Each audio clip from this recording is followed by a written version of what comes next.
Okay, I am originally from Green Bay, Wisconsin. I was born in 1969 with spastic cerebral palsy. Was pretty much raised by my grandparents. My parents never really dealt with my disability because I lived totally independently, totally by myself. And the older I get, the harder it is to do certain things. So just picking up items off the floor, turning on lights, that type of thing. To be perfectly honest, I waited several years to get Art, but I don't know what I did without him. And one of the parents, she said, you just deal with what you got, because that was Trevor's mama. She said, you just take every day with what you got and go with it.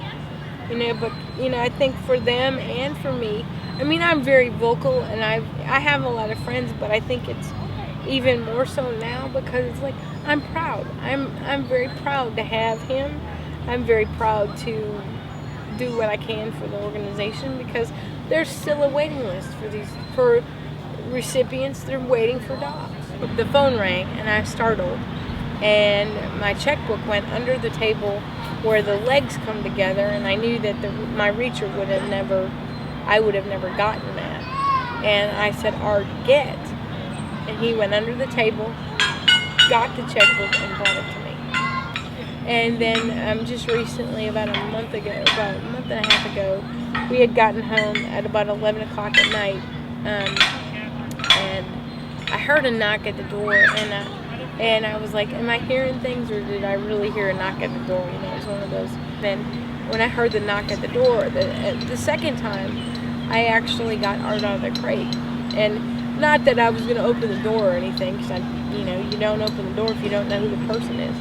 So I said, I said, who is it? And the person said, this is Arlene from Houston, Texas.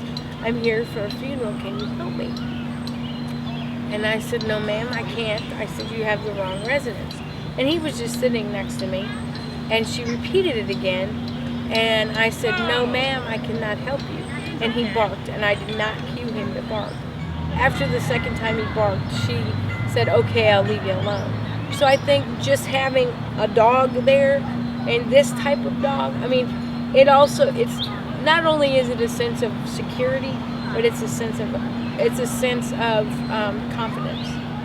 Their byline that they always use is exceptional dogs for exceptional people.